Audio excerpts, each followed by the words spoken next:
Impala Films presents Haunted, the audio drama. Season 2, Episode 5. Presque Vu. Part 2 of 4. Written by Benton Hodges.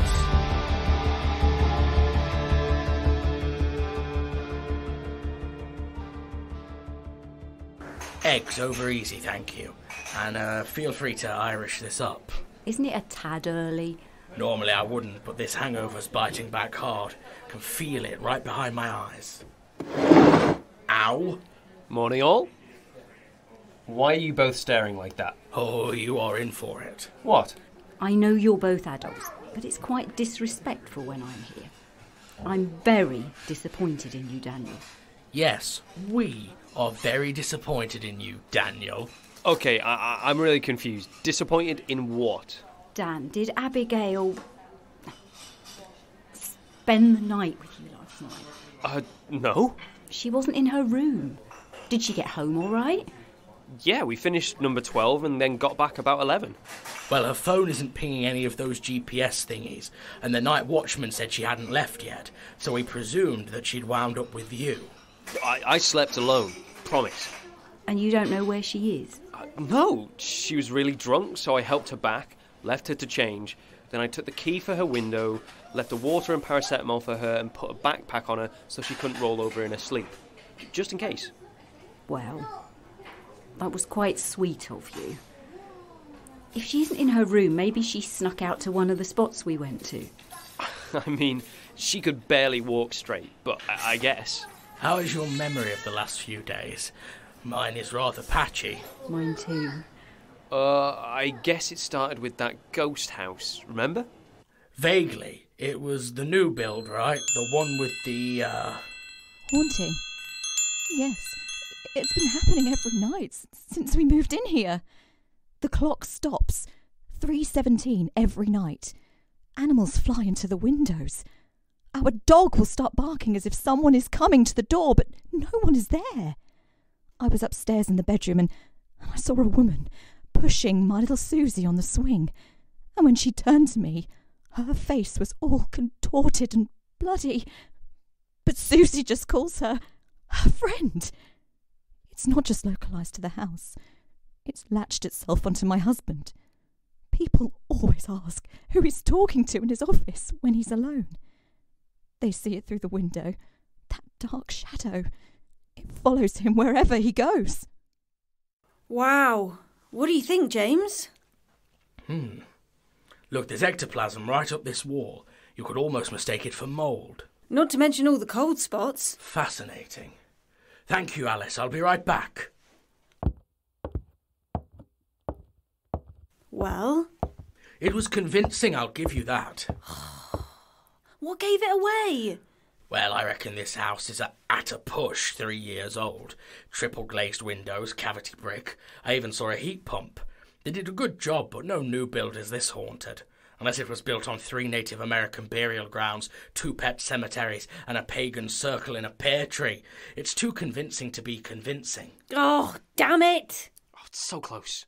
Oh, you're in on this too, are you? Yes, it's the first stop on your birthday surprise. Oh no, Abigail, I appreciate the effort, but I don't celebrate my birthday. Besides, it was a whole month ago, and it's just another reminder that I promise you will love it. This was merely a prelude to, drumroll please. Thank you, Dan. It's the Paranormal Pub Crawl! Have you heard of it? I'm familiar. I wrote an article about it, in fact. 12 pubs, all situated along a ley line, and pints fermented with supposedly hallowed crops, and apparently, it sends you back in time. What it really gives you is a massive hangover, and, how many calories? 2,500. Oh! Come on. This is our birthday treat to you. Whilst I'm ecstatic that you found a way to combine all my favourite things, shouldn't we focus on chasing Carl? Well, you said the trail had gone cold, so while we were searching, I thought it would be the best time to celebrate. Fantastic. Great. I'll just say goodbye to Alice. She's a convincing actor, I'll give her that. What did you use for the ectoplasm? Oh, it was like a corn syrupy mix. Classic. Speaking of, what is ectoplasm? Ectoplasm is supposed to be residue left behind from the extraneous process of reaching through the ethereal realm to our own. It's not ghost juice. Noted. Though that will probably be the name of a few drinks on this crawl. Ugh, don't remind me.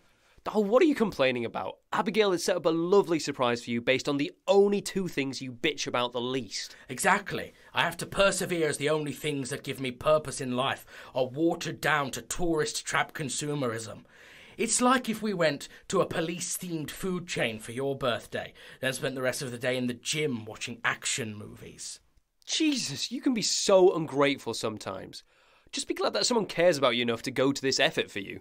All I'm saying is you can bring a horse to water, but you can't make me... Am I late? Sorry, the traffic was awful. Cheryl, what are you doing here? I invited her.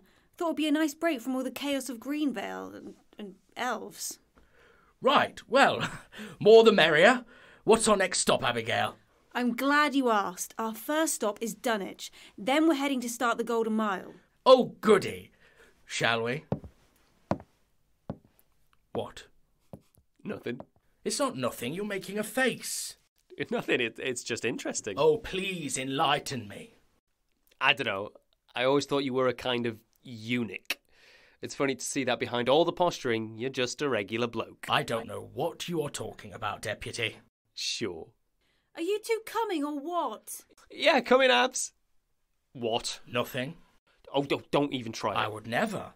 Completely unrelated, though.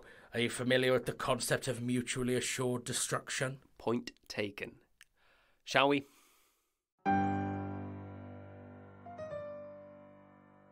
My birthday surprise was certainly unique, perhaps befitting a creature as idiosyncratic as myself, and any attempt to criticise our journey was immediately met with glared daggers from Dan. Mostly I just grit my teeth and tried to avoid pointing out that I was perhaps the only one not interested in the paranormal aspect. It was a nice gesture, though. I appreciate that. But as we stood out in the freezing cold on the Dunwich beaches, my boots wet from the riptide, my patience was rapidly waning. It was basically a ghost tour without the host, peering into smugglers' caves and washed-up wrecks, and wondering, what if? Oh, sorry, I have to take this. Hello? I wonder what that could be about. Work, probably. Come on, keep up. Plenty of sights to see. I hate to say it, but you do know the Dunwich horror was set in New England, right? The horrors here are likely to be far more tepid. Well, duh. Plus, Lovecraft stuff was fictitious. But this place is practically oozing with all sorts of morbid history. Multiple residents and travellers throughout history have reported hearing church bells coming from beneath the sea, which is even stranger considering that half the town has gone missing over the years. Stolen by the sea, including the church. Apparently, it leads wayward spirits home, and not to mention the sightings of ghostly sailors. Acoustic refraction, Fata Morgana, apophenia, and good old coastal erosion. Fata Morgana, as in Morgana Le Fay. How do you know about that, Mum? I have plenty of time to read. It's the Italian translation of her name, the Master of Illusion. Oh, she's good, Abigail. May have to replace you. Fata Morgana is also the scientific name for a greater mirage. It's caused by heat and atmospheric pressure, and it's the likeliest cause of the Flying Dutchman. How fascinating. Don't encourage him, Mum. He sees paranormal stuff all the time and then immediately shrinks back into the shell of a cynical tortoise. As I've said 100 times, one supernatural occurrence existing does not automatically confirm the existence of all the others. If you want to believe in a flying ghost pirate ship, then be my guest. But I'll stick to this reality, thank you. Well, how do you explain Evie Barry? She swears she heard the bells of Dunwich right before that lifeboat found her. The bells that were specifically for guiding wayward travellers home. Well, she was obviously delirious from being washed out to sea. There he goes. Look, is that our next stop up there on the edge of the cliff? Yeah, that's the one. Fantastic. I can dry my boots off. Shall we? You guys go ahead. I'll take some pictures and let Dan catch up. Well then, Reverend Cheryl. Care for some blood of Christ on me? Sounds lovely.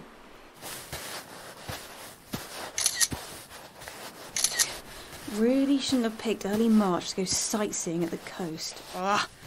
Hurry up, Dan. I'm freezing my... What was... The bell? Oh my god, the bell. Wait, keep ringing. Let me record you. Damn it. Wait, Dan! Dan!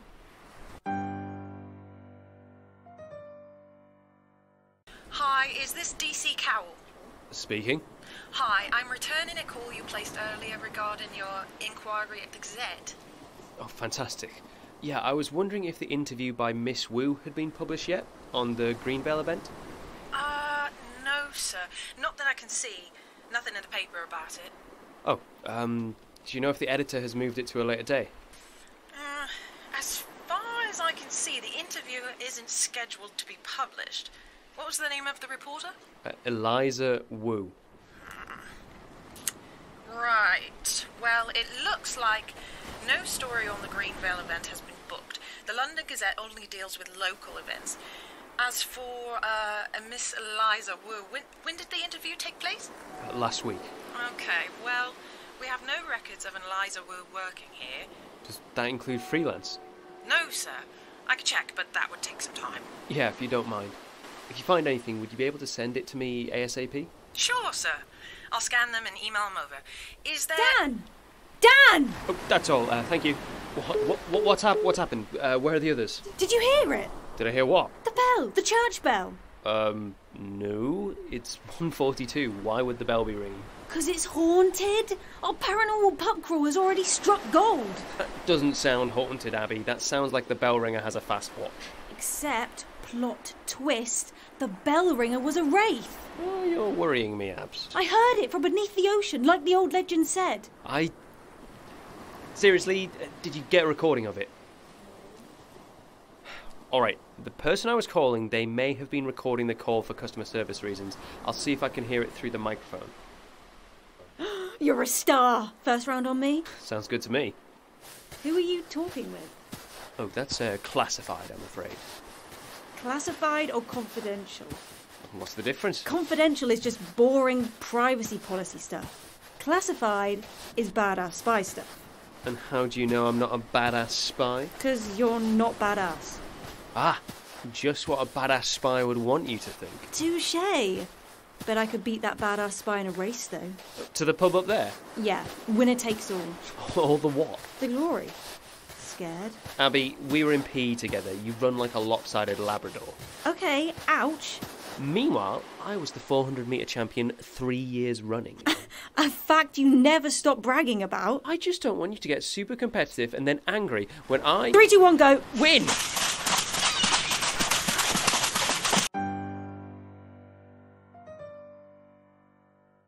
Here you go, one Pinot Noir. You know I didn't peg you as a fan of Arthurian literature.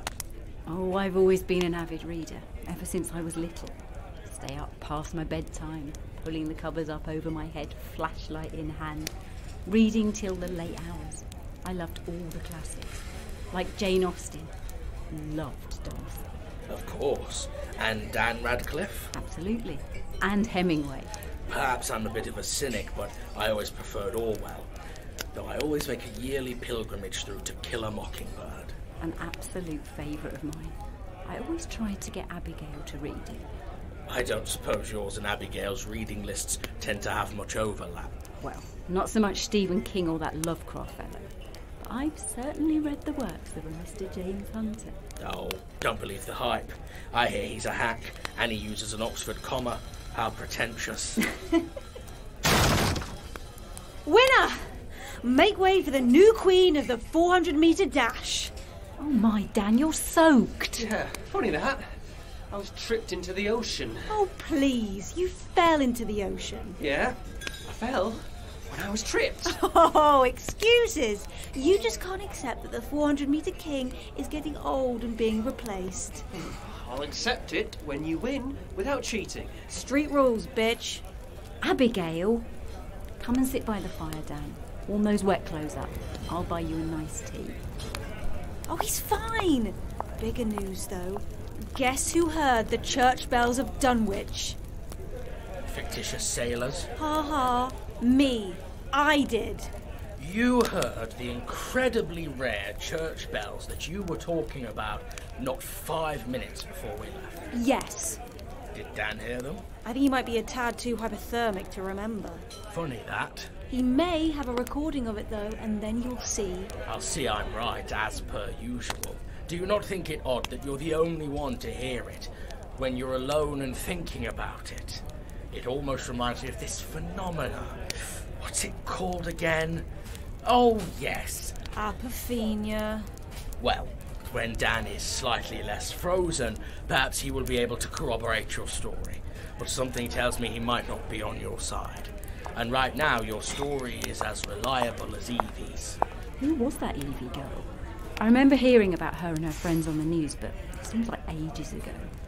5 years ago, Evie and 7 of her friends tried to do the Paranormal Pub Crawl. Then she was found in Dunwich. And what about her friends? All dead. That's a slight exaggeration, Abigail. 4 of the 7 drowned. The other 3 died in mysterious circumstances over the last 5 years, though. Evie is the only survivor. Oh my. What did Evie have to say about it all? Nothing. Besides the bells, she refuses to speak about it. But her friends swore they all saw something horrific. This giant dark monster that crawled on all fours. They were also all found with traces of marijuana, PCP, and almost 2 gallons of beer in their system. All the survivors swore that they never touched PCP, but all their statements lined up with what they saw, a shared vision. How do you explain that? This is all a tad bit morbid for birthday celebrations. Shall we ixnay the dead teens?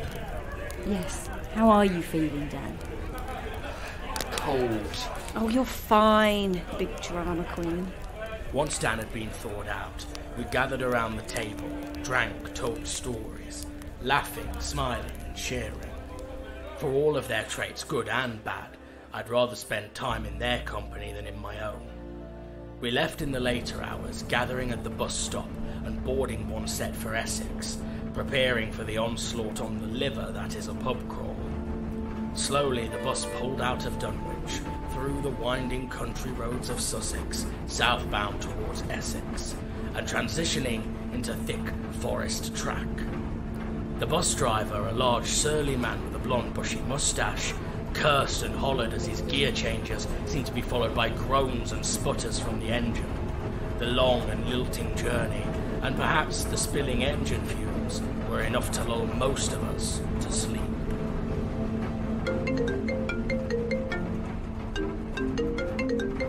Hello? Dan Cowell speaking. Hi, it's Susan from the London Gazette. We spoke earlier.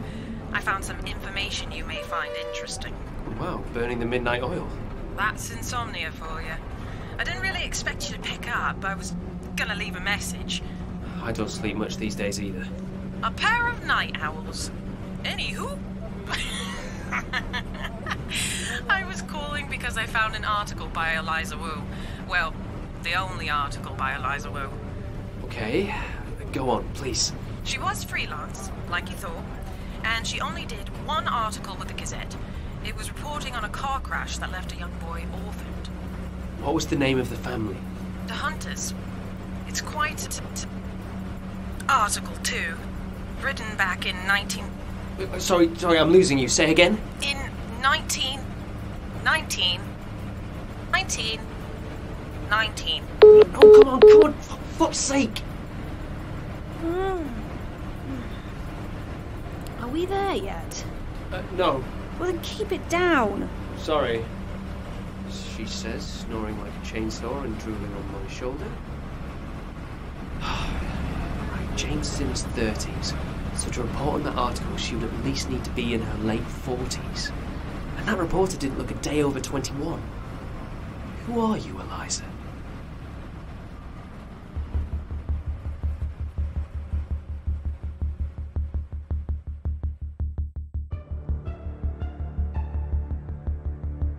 Starring Jamie Evans as James Hunter, Isabella Barbieri as Abigail Corbin, and Luke Hunter as Dan Cowell. Also featuring Leanne Herring, Shayla Tharp, Tess Gustard, David Anthony Green. Haunted, the audio drama, is created by Jamie Evans, with all episodes produced and directed by Jamie Evans and Benton Hodges. Audio engineering by Benton Hodges and Jamie Evans. Haunted is a production of Impala Films and is recorded at Free Sprite Media Studios, with special thanks to Duncan Newham for equipment support. Opening and closing themes by James Crow. Thank you for listening to this audio presentation. Come back next week for the next exciting chapter of Haunted, the audio drama.